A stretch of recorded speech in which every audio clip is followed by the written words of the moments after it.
අම්මයි තාත්තයි ආගම් දෙකකද? මැඩම් පරිස්සමෙන්.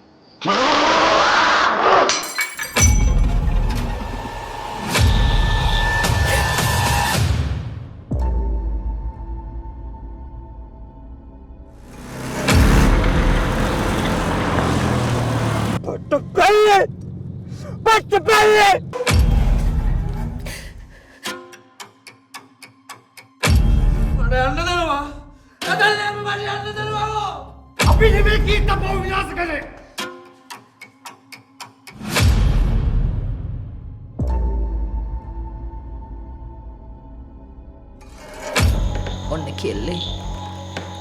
සොම්බියට පණෙන්න හදන්නේ. මේ රුක්මනිය අත දෙන්න නැතු යනවාකෝ. රුක්මනියා. එන්නා මං හොඳ රුක්මනියේ. මේ ගේම කොහොම හරි ගහන්න ඕනේ. නැත්තම් අපි දෙන්නටම ගොඩ යamak නැහැ. පුරුන් දිෂ්ට නොකලත් මම ගරින්න එපා. මේ බංගලාවේ තාමත් සිද්ධ වෙන්නේ මට ඕන දේ විතරයි. දෙන දේ විතරයි. වැවේ වතුර ශීතලයි නේද?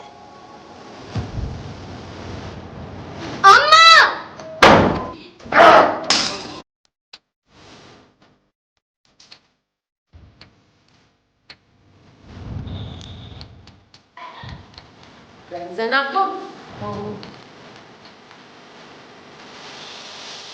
ඔයාගේ කීත්ගේ අම්මා මම අපි දෙන්නටම ඉන්නේ රදල්ලේ අම්මා.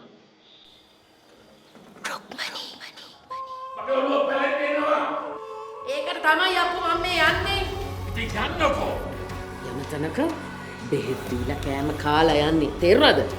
මම කෙල්ලෝ නම් මගේ ඉස්සරහට එවන්න එපා කියන්න. කීත් අප්පෝ එක්කන් එන්න කියලා කිව්වා. කිව්වා මම පිළිවෙත් මම ඕනේ කරනවා.